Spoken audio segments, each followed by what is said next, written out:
9장. 사울이 주의 제자들을 대하여 여전히 위협과 살기가 등등하여 대제사장에게 가서 다메섹 여러 회당에 갈 공문을 청하니, 이는 만일 그 도를 좇는 사람을 만나면 물은 남녀하고 결박하여 예루살렘으로 잡아오려 함이라.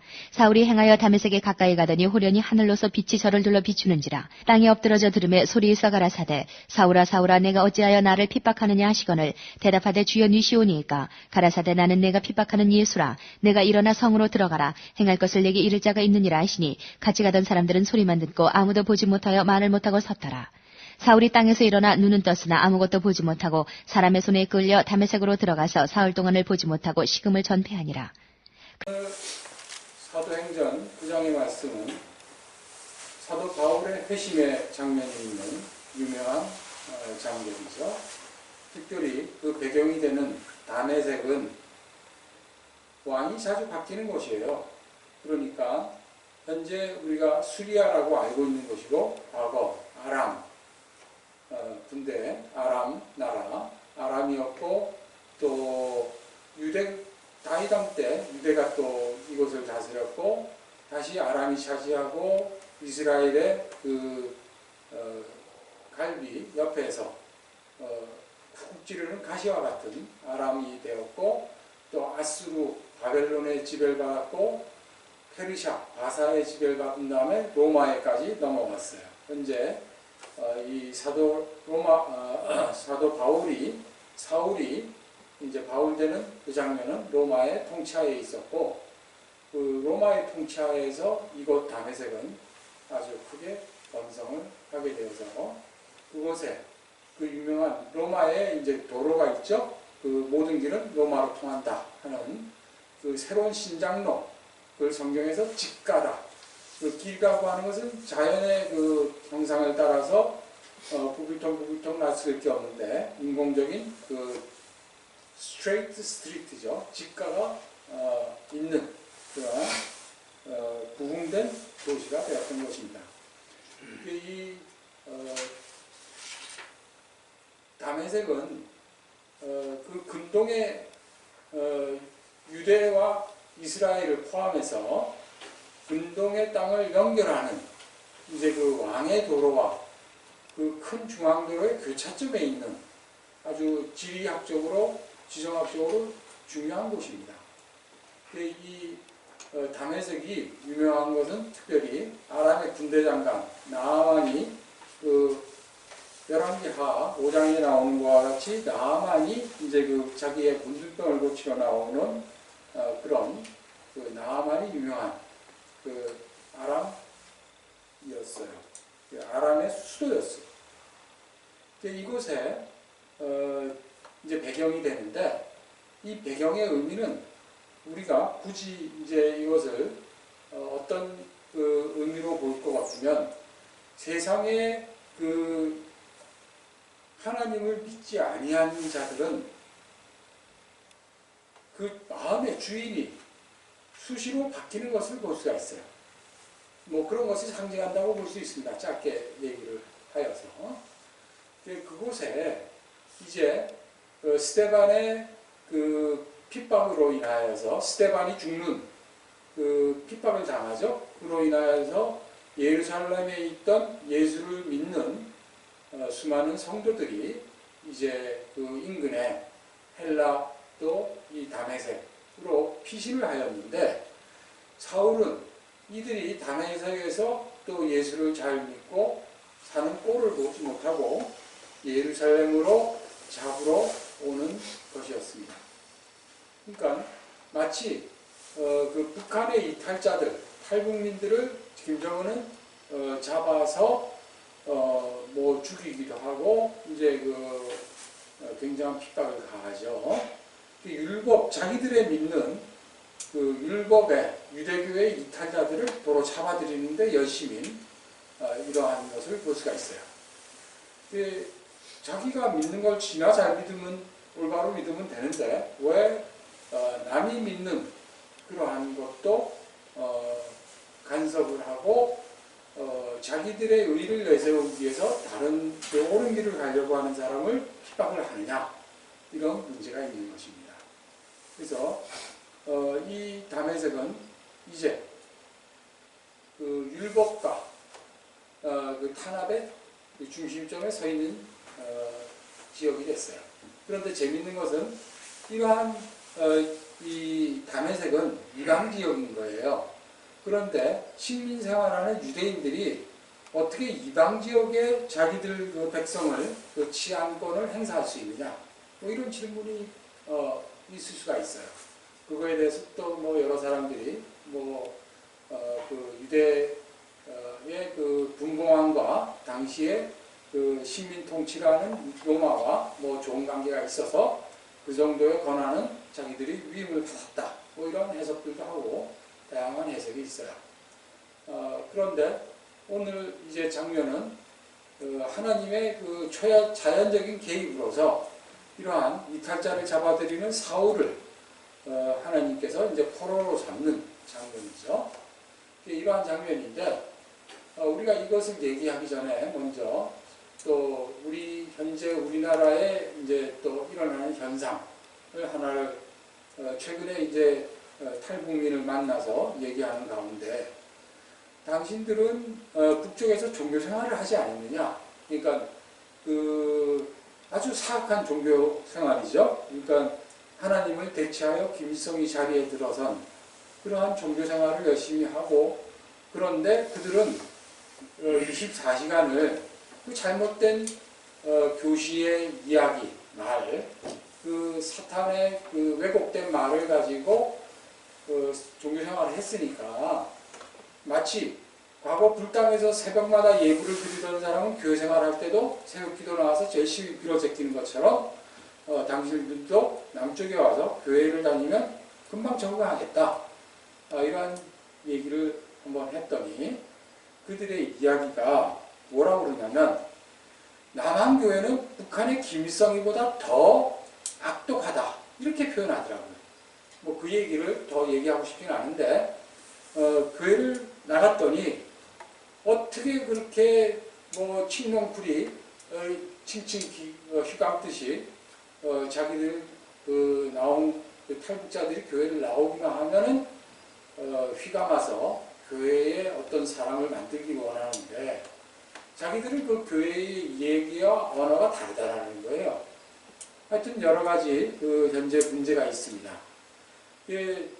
지금 현재 우리는 교회는 진리 되시고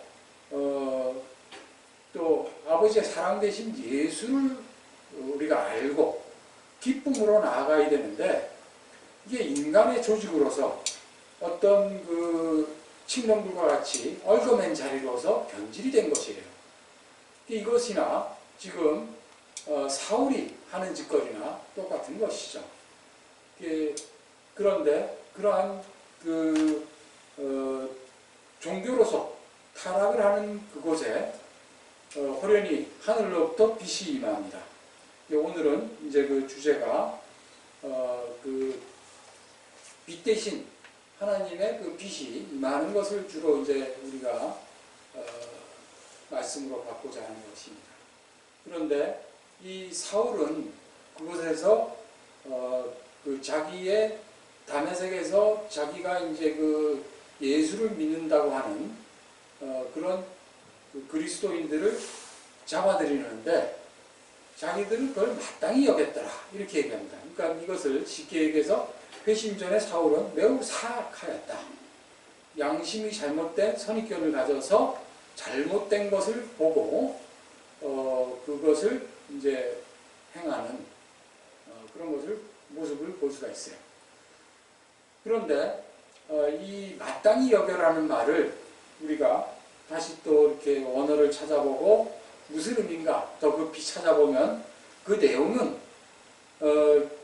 사울이 이제 스데반의 그 순교의 장면을 지켜봤고 또 자기는 그 스데반 다른 이제 믿음의 사람들을 스데반과 같이 이제 핍박을 하고자 할 때 또 다른 사람이 핍박하는 장면을 보고 그는 마땅히 여긴다는 게 무슨 얘기냐면 그 내용적으로 볼 때 기뻐하더라, 이런 뜻이에요. 그러니까 즐겁게 핍박을 하는 거죠. 이러한 사울이 하나님께서는 이제 예수께서 그에게 빛으로 나타나시는데 어디에서 나타나시냐면 그 노상에서 이제 이 사울을 부르시는 것입니다. 이 길은 우리가 볼 때에는 탄탄대로 직가, 세상의 눈으로 볼 때 다메섹에는 가장 큰 길이 직가죠.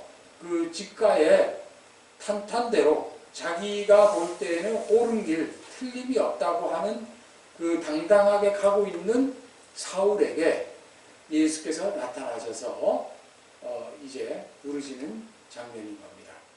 그 길은 우리 인간의 눈으로 볼 때에는 똑바른 길이요, 수많은 사람이 왕래하는 길인데 그 길은 죽음의 길인 거예요. 그 길은 3.2km 정도 대략 되는 엄청난 길이죠. 당시에는 3.2km나 되는 포장된 길인데, 인간들이 도로를 똑바로 만들고 길을 아무리 포장해서 수만 킬로를 한국에서부터 유럽까지 똑바로 하였다고 해도 그 길이 생명의 길로 가는 것은 아닙니다.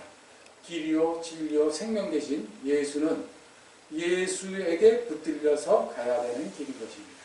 그래서 이 사도 바울을 바로 이 다메섹 도상에서 포획하시는 것입니다.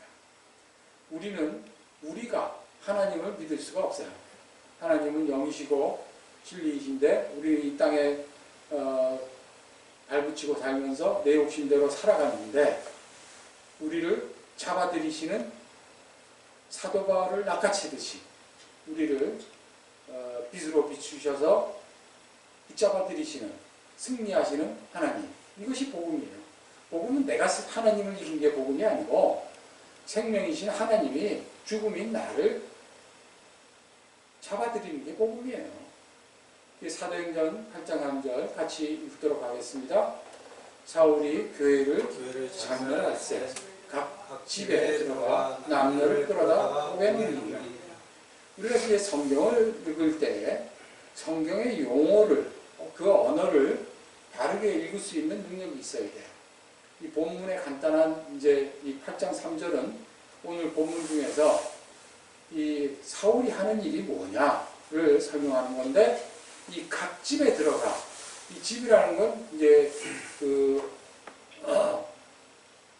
성경에서 오이키아에서 집인데, 우리는 말씀으로 하나님께서 우리 안에 들어오실 때 말씀으로 오십니다. 말씀을 그래서 우리가 킥을 하고 말씀이 우리 마음, 우리 심장에 새겨지고 커지고 할 때 그것을 집이라고 해요. 집.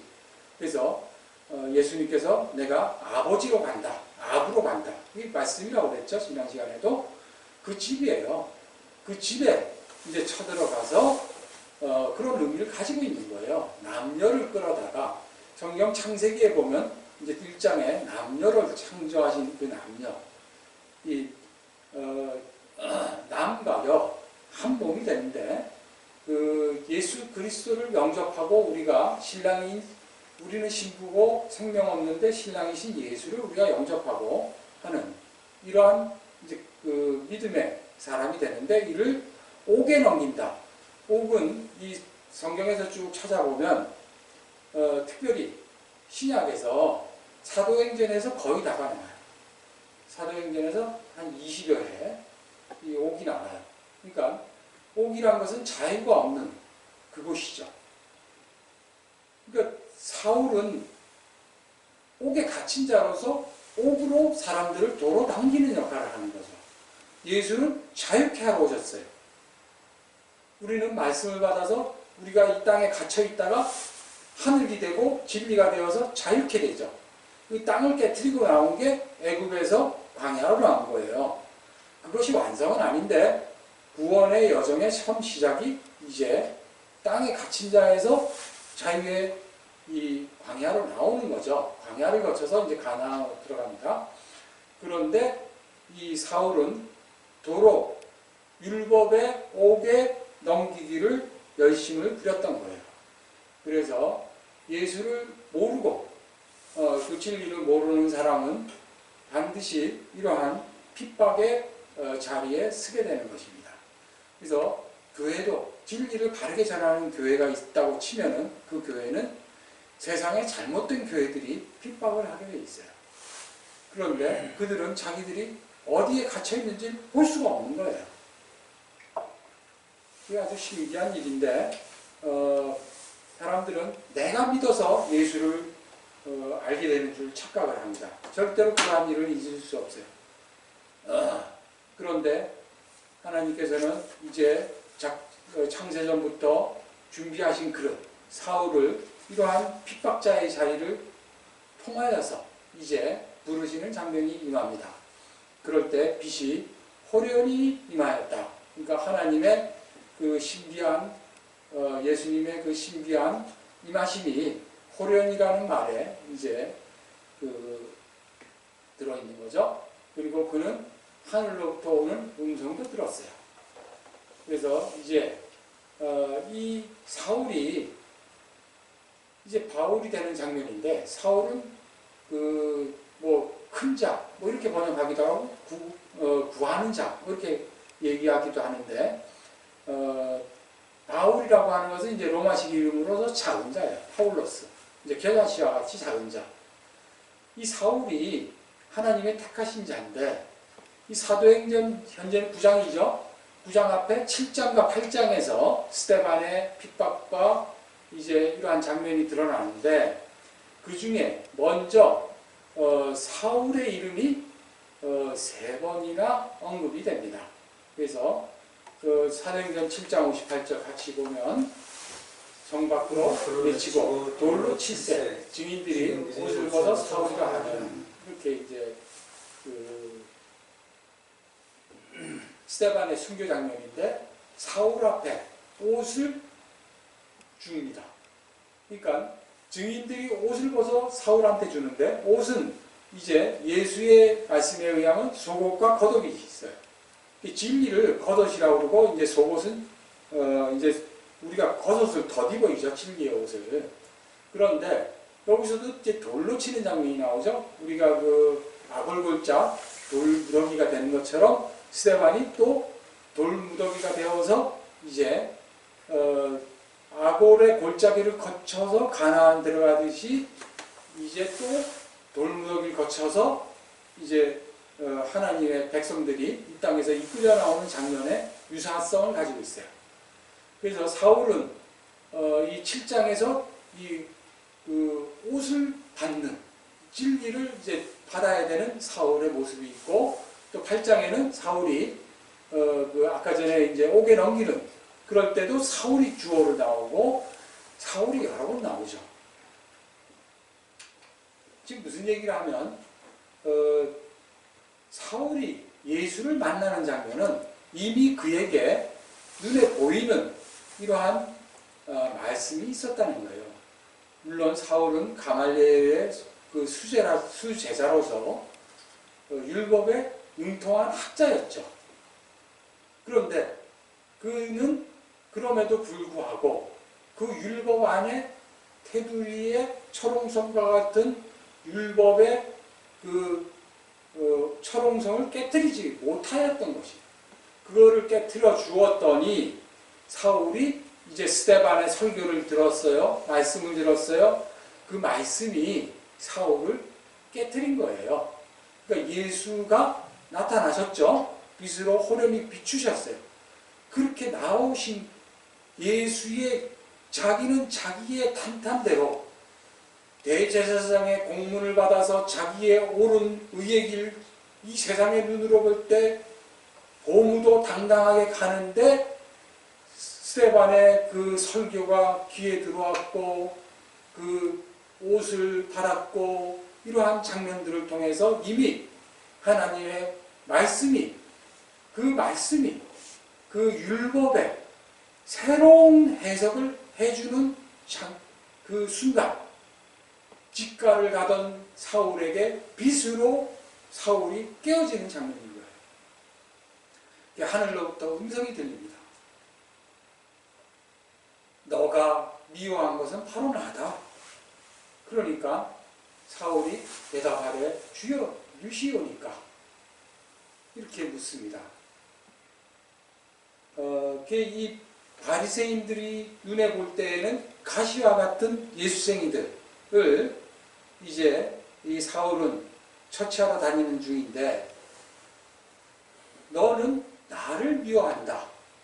이렇게 얘기를 하고 있습니다. 그러시면서 이 사도행전 9장 5절에 우리 성경의 말씀에 빠진 것이 있어요. 그것이 뭐냐면 이제 이 사도행전 26장 뒤에 가면 다시 나와요. 내가 그 가시채를 차는 것이 고생이다. 이런 얘기가 나오는데 원어를 보면 이 부분에 빠진 게 뭐냐면 너가 그 kick against the pricks 그래가지고 너가 바위돌 그 돌구렁 그 바위가 큰 게 있는데 땅에 이제 바위가 이렇게 조금 삐져 나왔어. 그리고 자갈돌인 줄 알고 걷어찰 수도 있잖아요. 알고 봤더니 그 나온 거는 삐죽 튀어나왔는데 그 밑에 바위는 수십 톤이야. 그거 걷어차면 누가 아파요? 지 발이 아프죠. 그런 장면이 이제 26장에서 가시채를 걷어차 것이 너한테 고생이다. 이러한 것이 빠져 있어요. 이게 너가 하는 짓거리가 뭔지 너는 모르는구나. 내가 창조주고 너의 구원자야. 이제 이런 말씀을 주셨죠. 그런데 이 사도행 그 다음에 9장 6절에 보면 주여 내가 어떻게 하리까? 이 말씀이 있는데 이것이 빠져 있어요.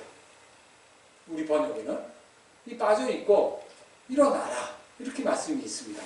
보통 성경에서 많은 일어나는 달리다 굼, 달리다야 쿰, 일어나라 이렇게 쿰인데 여기서의 쿰은 다른 말이에요. 여기서는 부활하라 이런 뜻의 쿰이에요. 그러니까 다시 일어나 이런 뜻인데 아니스테미 똑바로 서라. 말씀이 잘못된 말씀에서 바른 말씀으로 이것이 이해될 때 이것을 부활한다고 해요. 진리를 깨달아서 깨달아서 진리로 알게 되면 그것을 바로 아니스테미 바로 쓰는 것이다. 이렇게 얘기를 합니다. 이럴 때 바울에게 일어나는 현상이 뭡니까? 자기가 눈으로 보았던 세상 길이 직가요, 똑바르요, 것이요, 자기가 세상의 생각으로, 율법으로 모든 것을 판단하는 것이 일시에 다 무너지고 창조주 하나님의 음성을 듣고 스데반의 말을 마음에 가졌던 바울은 이제 육신의 모든 것이 사라지는 순간에 따라서 그는 시력이 상실되었고 이 예수 그리스도의 포로가 된 것입니다.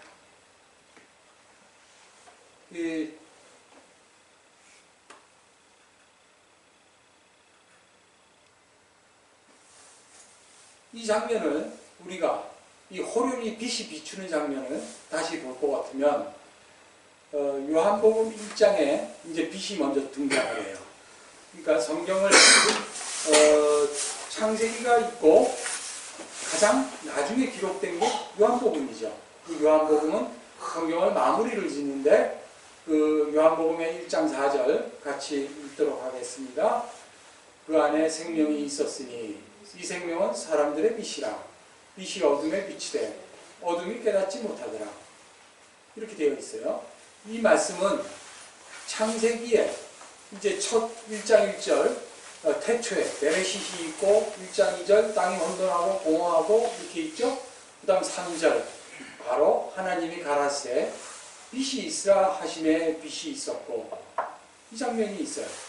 그것과 요한복음의 방금 읽은 4절 5절이 같은 동일한 장면이죠. 그런데 이것은 바로 또 뭡니까? 바로 사도 사울을 사도로 세우시는 이 장면, 이제 말씀으로 바울을 새롭게 창조하시는 장면과 똑같은 장면이에요. 이것은 성경은 생명책이죠. 성경에 있는 말씀이 남의 얘기면 남의 책이에요. 이 성경의 말씀이 나를 얘기하는 나의 책, 나의 말씀이에요.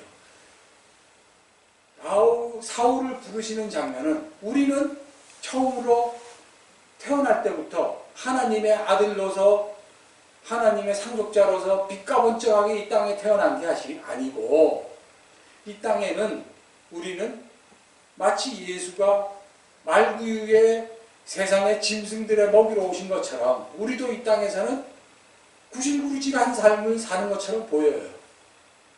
그것을 오해하시면 안 돼요. 이 땅에서 예수를 믿으면 뭐 소득도 낮고 뭐 이렇다는 얘기가 아니고 우리가 땅에서 뭐 학력이 뭐 박사요 뭐 또 뭐 이력이 좋고 세상에서 부러워하는 모든 걸 다 가졌다고 하더라도 영생이 없는 그는 그거의 종말은 똑같은 죽음이요. 죽음은 뭡니까? 썩어짐이요. 그 썩어짐을 방부제를 넣쳐 김희성이처럼 김정일처럼 방부 처리하면 그 시체가 뭡니까? 그렇게 좋은 거예요? 거기에 구두약 발라서 반질반질 빛나게 하면 그게 빛나는 삶입니까? 빛나는 시체예요? 웃기는 거죠. 인간은 다 구질구질하고 그래서 그것을 얘기해 주는 게 뭐예요? 인간들 12띠를 가지고 태어나죠. 우리나라는 12띠를 다 부여하잖아요. 네? 그 중에 띠 중에 여러분들이 이제 지금까지 받은 띠를 다 버리고 무슨 띠를 받아야 돼요? 허리띠를 받아야 돼요. 진리의 허리띠. 네? 그걸 띠가 바뀌어야 돼요. 이 전부가 쥐띠, 남 잡아먹는 호랑이띠 그러고 살다가 네? 그런데 말씀으로 하나님께서 어둠의 빛을 비춰주십니다. 그런데 빛은 그 어둠은 그 빛을 깨닫습니까? 못 깨닫습니까? 깨달을 수가 없어요. 그곳에 이제 하나님의 음성이 들립니다. 그러니까 성경은 첫 시작이 바로 여러분 안에 일어나야지. 바로 하나님의 그 아들의 형상을 만들고자 하시는 하나님의 그 거룩한 사랑이 창세기 1장 1절 첫 단어 베레시트로부터 시작되는 거예요. 그런데 이것을 세상은 몰라요. 누가 알아요? 지금까지 이것을 제대로 증거해 준 사람이 그렇게 많지는 않습니다. 그것은 다 감추어져 있어요. 그러니까 온 세상에 신학교, 신학자라고 하는 사람이 수두룩 빽빽해요. 근데 그 중에 창세기가 바로 사랑의 하나님의 약속이요, 증표요, 언약이라는 거 아는 사람이 누가 있냐? 어이가 없는 거예요. 교회는 그러다 보니까 교회가 어떤 목사들처럼 코미디 하는 사람이요, 교회가 뭐가 됐어요? 유대사회보다도 더 타락한 것이 돼요. 유대사회처럼 바리새인의 발가락도 미치지 못하는 수준밖에 안 되는 것이에요. 그러니까 탈북자들이 와서 어이가 없는 거예요. 김일성이보다 더 독한 놈들이 여기 자리 잡고 있구나. 김일성이가 사람들을 얼마나 잘 얽어내요. 지금 세상의 교회들은 얼마나 사람들을 얼감해서 사울과 같이 얽어매가지고 벗어나지 못하게 하는지 어이가 없는 것입니다. 그런데 창세전에 하나님의 택하심을 받은 자 거의 없다는 얘기는 아예 없다는 얘기예요. 없어요, 없어. 그래서 아브라함 당시가 지금보다 더 악합니까? 아브라함 당시에 10명이 없었어요. 5도 없었어요. 지금도 마찬가지예요. 이러한 어두움이 빛이 비추면 그 숨어있던 어두움이 드러나요. 그래서 빛의 반대편을 밤이라고 합니다. 창세기 처음에 빛이 있으라 하셨고 빛이 있음에 이제 밤과 낮과 밤이 나누어지죠. 여기서 보통 우리가 큰 광명을 태양이라고 해석을 하는데 뭐 틀린 건 아니에요. 왜 그러냐? 성경 자체에서 시편 136편 7절에 보면 큰 빛을 지으신 이에게 감사하라. 그 인자하심이 영원하리로다. 136편 7절 다음에 8절 9절 계속 보면 큰 광명을 태양이라고 하고 작은 광명을 달이라고 그래요. 그러니까 창세기 1장에 나흘째 마치 4일이라고 번역이 되어 있는데 그 4일이 정확한 4일이 그 4일이란 말이 아니에요. 사실은 그거를 서구 신학자들이 4일이라고 했으니까 우리나라도 4일째라고 이렇게 알고 있는데 그런 말이 아니에요. 하여튼 뭐 그렇다고 치고 4일째에 이제 큰 광명, 태양이다. 우리는 그렇게밖에 모르는 거예요. 왜냐하면 우리가 영이 아니기 때문에 영의 진리의 세계를 모르는 거예요. 그러니까 우리 눈에 보이는 대로 태양을 들어서 하나님께서 그냥 해석을 해주시는 거예요. 그러면 그것을 큰 강명을 태양이라고 알고 그 다음에 하나님의 뜻은 무엇인가를 알아가는 것이 바로 진리인 거예요. 이 큰 강명은 하나님의 그 진리의 밝음을 뜻하는 것이지 태양을 비유해서 그 안에 있는 것은 하나님의 밝으신 그 비추심이에요. 빛이에요. 그것을 받은 다른 발광체가 아니죠. 그런데 여기서 이제 그 광명이라고 하는 것은 발광체라는 뜻으로 원어의 의미가 있어요. 다른 발광체가 아니에요. 그런데 우리 눈에 달이 밝게 보이잖아요. 보름달을 뜨면. 얼마 전에 슈퍼문이 떴잖아요. 굉장히 밝죠. 밤에도 슈퍼문이 뜨면 땅이 훤해요. 마치 그냥 우리가 조명탄을 수만 발을 쏴도 그거보다 더 밝을 정도로 그 조그마한 달에서 반사하는 게 그렇게 밝아요. 성경에서 작은 광명은 이 시편에서 달이라고 했다. 그 달의 의미가 뭔지를 아는 게 중요한 거예요. 그게 뭐냐? 예수께서 너희는 세상의 빛이라고 그러셨잖아요. 바로 그거예요. 그러니까 자, 요한일서 1장 5절 같이 읽습니다. 우리가 저에게서 듣고 너희에게 전하는 소식이 이것이 곧 하나님은 빛이시죠. 하나님이 빛이잖아요. 그 하나님의 빛을 받은 자가 또 뭡니까? 우리가 빛이 되는 거예요. 그래서 이 어둠의 세상에 하나님이 큰 빛으로서 이 밝음을 비출 수가 있으신데 어둠의 세상에 너희가 비춰라. 작은 빛이 되는, 작은 발광체가 되는 거예요.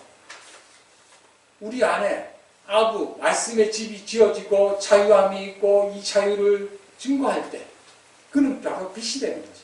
그 작은 광명이 되는 거예요. 그래서 하나님께서 아브라함에게 뭐라고 약속을 주십니까? 내 자손을 하늘의 별과 같이 주신다. 창세기 15장의 말씀이 있잖아요. 그 작은 별들, 그 스타가 되는 거예요. 우리는 온 우주를 하나님처럼 온 우주를 우리가 비추는 게 아니에요. 우리는 작은 빛이에요. 너희는 빛이라. 너희는 빛이라니까요. 빛인데 하나님처럼 우리가 온 우주를 다 덮을 빛은 아니고 그 빛을 우리 마음의 소원으로 갖추고 땅에 비추는 거예요. 어둠의 빛이 임할 때 이제 어떠한 현상이 생기느냐 이런 걸 봐야 되고 그런데 이 창세기의 첫 출발이 바로 하나님의 빛이 임하시는 것으로 출발하는 거예요. 그런데 창세기가 이 물질계, 현상계의 하나님이 어떻게 이 현상계를 만드시고 기록하셨다, 매뉴얼이다, 이거는 서구의 일본주의의 그 갇힌 시각, 인간의 교만한 시각으로 하나님을 잘못 본 거예요. 그게 아니고 이제 말씀을 성령의 충만으로 새롭게 봤더니 하나님이 처음 시작부터 끝까지 하나님의 사랑을 작정하신 것을 첫 시작, 히브리 헬라의 기록법은 첫 단어가 그 전체의 문장을 다 대표해요. 성경은 첫 단어가 성경의 전체를 다 얘기해요. 그게 뭡니까? 하나님이 사랑하시고 하나님이 독초하시는 하나님이 그게 스스로 악이라고 그랬어요. 하나님의 짝은 누굽니까? 바로 사랑하는 아들들일 거예요. 그 사랑하는 아들을 부르시는.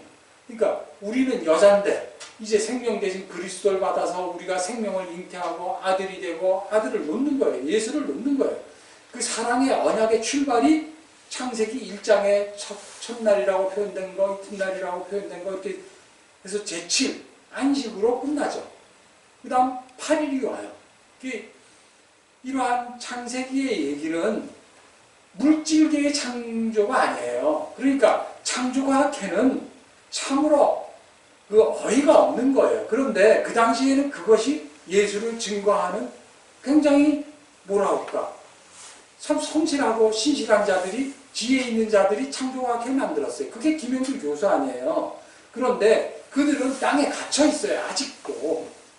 하나님의 말씀은 창조에, 물론 하나님은 창조, 이 물질 현상계의 창조를 넘어서서 영에 가치 있는 건 뭐예요? 눈에 보이는 거는 보이지 않는 것으로 말미암는 거예요. 보이지 않는 게 귀한 거지, 보이는 이 땅의 이 우주, 땅의 이 지구와 은하계와 이 끝이 없는 우주와 이 모든 물질보다 더 귀한 게 뭐예요? 하나님이 귀하게 보시는 것은 여러분들의 그 마음, 여러분의 마음이 하나님을 기뻐하실 때 바로 하나님은 그거 하나를 위해서 온 우주를 지으신 거예요. 아시겠습니까? 여러분이 얼마나 그 마음이 귀한지 아시겠어요? 할렐루야. 창세기가 얼마나 잘못 해석이 된지 아시겠어요? 그러니 우리 이 신학이 바로 예수를 죽이는 거예요. 그것이 사울인 거예요. 그 아들의 창조 얘기, 이것을 이 땅에 갇힌 자들은, 신학계의 교수들은 전부 서구 신학에서 받은 대로 앵무새도 못 되는 거예요. 자기가 못 읽는지 성령을 못 받았기 때문에 그들은 생명이 없어요.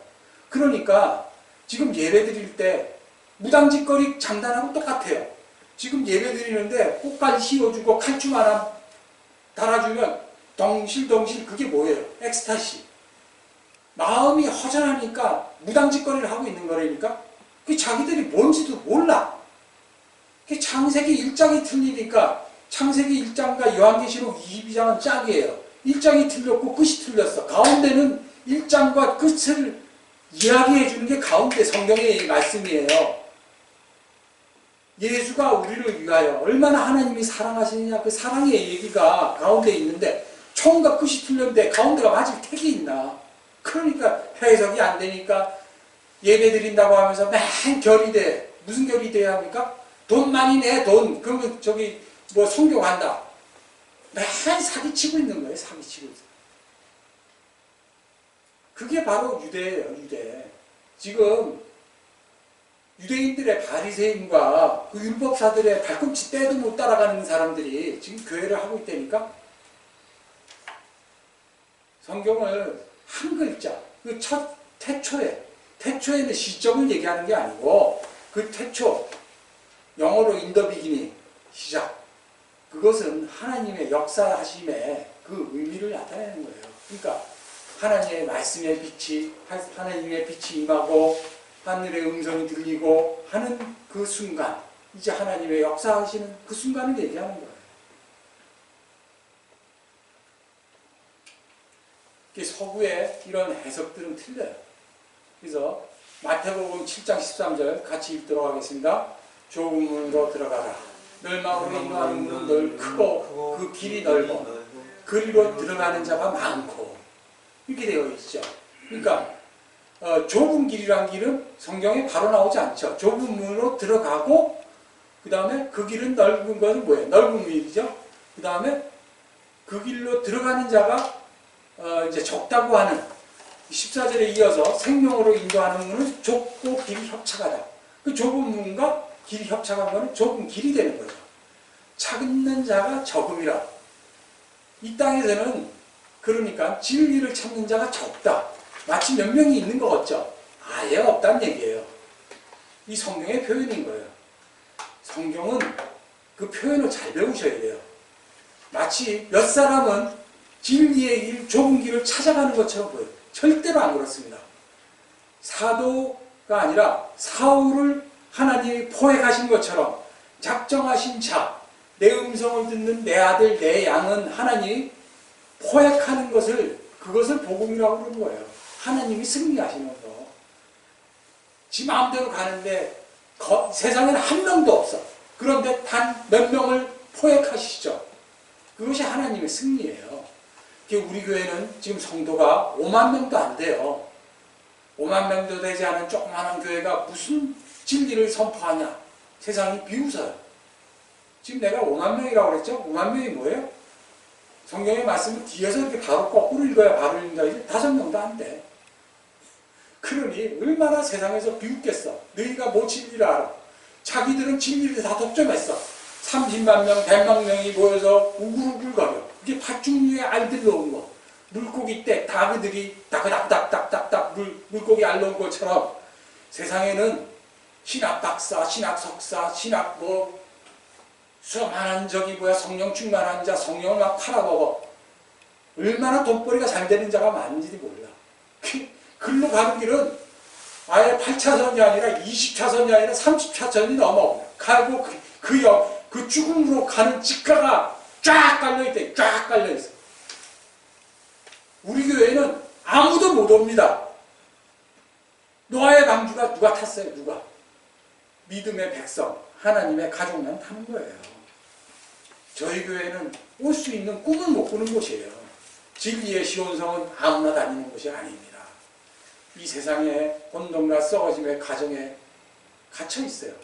세상의 모든 것은 물질은 세상에 만들어놔 인간의 손으로 타서 만들어놔봐요. 그것은 전부 중고품이에요. 다 썩어져가요. 나중에 결국 다 갖다 버리는 거예요. 그런데 그곳에서 자기들끼리 진리라고 하며 자기들끼리 자기 딴에는 많은 돈을 갖다 바쳐요. 그래서 뇌물을 줘서 자기가 영생을 취한 줄 알아요. 이게 착각의 자유예요. 돈하고 영생하고 전혀 무관해요. 하나님이 원하시는 11조는 무엇입니까? 당신의 그 마음인 거예요. 그 심령에 아버지의 말씀을 새기는 거예요. 그것이 원하시는 11조고 금식이요 하나님의 생명이 자라는 생명을 킵하는 것이 아버지의 원하시는 바지 그 돈 몇 푼 받는다고 하나님이 좋아하시겠어요? 아니 솔로몬이 소를 1000번째 1000번의 제사를 지내고 소를 각을 20만 마리 30만 마리를 껍데기를 벗기고 그 연기가 온 우주를 다 덮을 만큼 번제를 드린다고 해서 하나님이 그렇게 취하십니까? 아니에요. 그런 거 아니라고요. 눈에 보이는 그런 것은 지금 아버지께서 예수께서 사울에게나 호련히 등장하셔서 이제 알려주신 게 뭐예요? 그 스데반의 순교와 스데반의 설교를 들은 사울이 자기의 초롱성 같은 게 깨졌어요. 그 깨트리는 빛으로 하늘의 음성으로 사울아 친히 부르실 때 하나님의 작정한 자는 이미 그 주인의 음성에 귀를 기울입니다. 주인이 뭐라고 하시는 거예요? 야, 너 유대교의 그 가상게임 너희들이 만든 하나님에서 벗어나라. 이런 얘기예요. 그러니까 이 죄악의 어둠에 갇힌 자들은 각자가 하나님을 가상적으로 만들어내요. 그것이 십계명에 처음 나오는 거죠. 하나님은 유일하신 분, 아버지 하나님 딱 한 분이에요. 다른 신이 있을 수가 없어요. 근데 하나님이 뭐라고 그러세요? 다른 신을 섬기지 말라. 나를 곡해해서 다른 하나님으로 만들지 말라. 이런 뜻이에요. 여러분, 제가 이제 교회를 하나님의 말씀을 증거하겠다. 이러니 성도는 5만 명도 안 돼. 그러니까 세상에서 얼마나 우습게 보이겠어요. 교회를 나가지도 않고 성경책을 만져보지도 않고 펴보지도 않은 자가 뭐라고 그러냐. 그들은 이미 하나님의 어드바이저야. 야, 너 교회 하려면 그 뭐 세상 교회 누구처럼 그렇게 하지 말고 뭐 어쩌고 저쩌고 어드바이저를 얼마나 잘하는지 몰라. 그러니 교회를 한 3번이라도 나간 사람은 또 자기 나름대로 또 하나님 얘기를 해. 얼마나 그렇게 충고들을 잘하는지 그냥 감사하죠. 무릎 꿇고 들어요. 무릎 꿇고. 교회를 나가면서 각자가 다 하나님을 만들어내. 그래서 그런 명성이 높은 데 있잖아요. 가짜 하나님 만들어가지고 얼마나 장사가 잘 돼. 그 자식은 얼마나 돈을 잘 버는지 돈을 벌어가지고 헌금을 뭐 20년 전인가 그때 벌써 낸 게 수십억이야. 얼마나 돈을 갈고리로 긁었는지 그 갈고리 돈 긁다가 팔 빠졌을 거예요. 그렇게 긁어가지고 수백 년을 긁어서 영생이 됩니까? 그거 아니에요. 얼마나 불쌍한지 눈물이 나요. 그러니까 그런 사람을 위해서 우리는 경성에서 기도를 해야 돼. 얼마나 참 수많은 사람을 이끌고 더 자기보다 더 악한 데로 끌고 갑니까?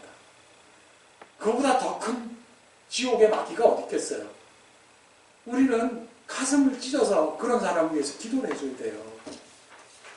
우리가 기도가 실수가 없는 거예요. 그래서 예수께서 말씀 주셨습니다. 같이 읽겠습니다. 저희가 능히 믿지 못한 것은 이까다니 곧 이사야가 다시 이르시되 저희는 눈을 멀게 하시고 저희 마음을 완고하게 하셨으니 이는 저희로 하여금 눈으로 보고 마음으로 깨닫고 돌이켜 내게 고침을 받지 못하게 하려 하였습니다. 참 이미 선지자들이 너희들은 내 말을 듣고 믿지 못한다. 믿을 수가 없다. 예수께서도 걱정하시는 게 뭐예요? 너희가 눈으로 보고 마음으로 깨닫고 돌이켜서 고침을 받을까 걱정된다. 마치 이러시는 거 같죠? 이게 어떻게 하나님의 마음이 이럴 수가 있어요? 이게 예수님의 말씀하신 것을 여러분들이 문자로 글로 보면 안 돼요. 여러분들 말씀과 이 문자와 소리와 이것은 하나님의 말씀으로 마음으로 성령으로 들어야 그 참뜻을 알 수가 있어요. 그래서 성경을 뭐 열독했니 백독했니 백독을 해봐야 남는 게 뭐 있어요? 전부 잘못된 신을 계속 만들어가는 거예요. 그게 아니에요. 이게 바울이 보던 즉 이 유대교에 갇혀서 사울이 보던 이것은 가짜 하나님이었어요. 영적 분별이 주어지는 게 아니에요. 이렇게 세상에 무당에게 굴복하고 이 갇혀있는 자들은 말씀이 뿌려져도 말씀이 튕겨져 나가요. 그래서 눈먼 자들의 특징이 뭐냐? 진리를 가진 자, 예수를 핍박해요. 진리를 왜곡하고 자기들끼리 예배드린다고 하는 것은 허구한 날, 결대회로 끝나요. 찬양을 할 수가 없어요. 그들은 어둠에 갇혀서 우글우글거리고 있어요. 그런데 이 은혜의 세계, 진리의 세계로 이 땅을 벗어나서 하늘이 되게 하는 것은 바로 하나님이 성령이신 거예요. 너희가 세상을 떠나라. 세상을 떠난다는 것은 내가 하던 일을 다 갖다 버리고 뭐 이런 게 아니에요. 우리가 성령을 충만을 받으면 세상에서 하던 일도 더 쉽게. 왜냐? 여러분들 2D에 2차원에 이렇게 미로 찾기 있죠. 자기가 그 미로에 갇혀있을 때 미로의 끝이 안 보여요. 그런데 위에서 3D로 보면 다 보이잖아요. 우리가 영의 진리가 되면 하늘로 가면 땅의 일들이 우스워 보여요. 진리가 다 보여요. 여러분들 진리를 깨닫고 나면 증권 투자해봐요. 무지하게 쉬워요. 돈 버는 거 무지하게 쉽다고. 근데 더러워서 안 버는 거지. 그거 벌어서 뭐 할 건데. 사람들의 그 썩은 속성으로 가는 게 물고기 떼, 닭의 떼들 몰려다니는 거 다 보여. 그러니까 그거대로 딱 보면은 집값 오르는 게 뻔히 보여. 그러니까 진리가 되면은 세상에서 돈 버는 건 무지하게 쉽다니까. 그거 벌어서 뭐 하거든. 더러운 똥을 뭐하러 그렇게 손에 묻히냐고. 그래서 돈을 안 버는 거지. 세상에 진리가 되고 나면 이 세상은 이 땅에서 발이 들려서 보이니까 세상이 훤히 보이는 거예요. 그래서 이사야가 또 너희 귀머거리들아 들으라. 너희 소룡들아 밝히 보라 그러잖아요. 이 세상에 복마전이라니까. 복마전이 어디에? 교회예요. 마귀들은 절간에 안 가 있어요. 교회에 온다고. 교회. 말씀을 왜곡해서 그 와글와글 다 마귀떼들이에요. 마귀떼들. 그래서 이사야에서 계속해서 소경이 누구냐? 내 종이 아니냐? 누가 나의 보내는 나의 사자같이 기머거리겠느냐? 누가 나같이 친한 자같이 소경이겠느냐? 누가 여호와의 종같이 소경이겠느냐? 예수가 이 땅에 오셔서 귀머거리가 되시고 소경이 되신 거예요. 어둠은 결코 빛을 모릅니다. 같이 읽겠습니다. 예수께서 또 말씀하여 이르시되 나는 세상의 빛이니 나를 따르는 자는 어둠에 다니지 아니하고 생명의 빛을 얻으리라. 요한복음 8장 12절 말씀, 빛은 생명이 있는 거예요. 요한복음 또 9장 5절에서 이어서 내가 세상에 있는 동안에는 세상의 빛이로라. 이렇게 말씀 주셨어요. 예수는 빛이시죠. 그리고 이것을 바울이 이제 고린도 교회에게 편지하기를 어두운 데서 빛이 비치라 하시던 그 하나님께서 예수 그리스도 얼굴에 있는 하나님의 영광을 아는 빛을 우리 마음에 비추셨습니다. 하나님의 영광을 아는 빛을 우리 마음에 비추셨다.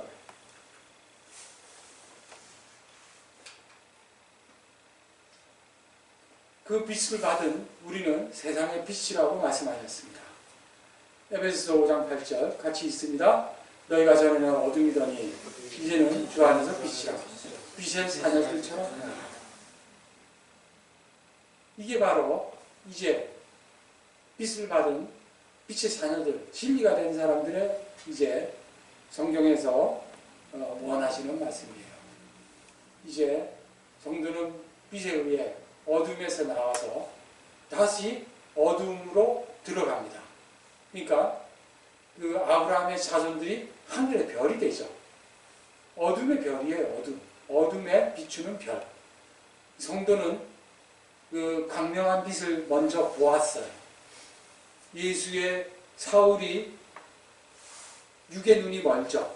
우리가 광명한 빛을 보고 난 뒤에는 세상에 자기가 그렇게 찾던 것이 이제는 찾는 게 아닌 것이 되는 거예요. 세상에 눈이 어두워졌어요. 나는 이제 빛을 가진 자가 됐어요. 빛의 아들이 됐어요. 그는 바로 어디로 갑니까? 하늘이 돼서 진리가 되는 걸로 가는 게 아니라 이 어둠에 살면서 어둠에 빛이 되는 거예요. 하늘의 스타가 되는 거예요. 그는 어둠에 먹히는 거예요. 그래서 이 창세기에 첫째 날에 빛이 있으라고 넷째 날은 또 뭐예요? 또 큰 광명, 작은 광명에 빛이 있잖아요. 그러니까 첫날과 넷째 날은 짝이죠. 첫날, 에하드, 첫날과 넷째 날이 짝이고 둘째 날이 쉐니, 짱이야. 그것이 다섯째 날과 짝이고 셋째 날과 여섯째 날 짝이.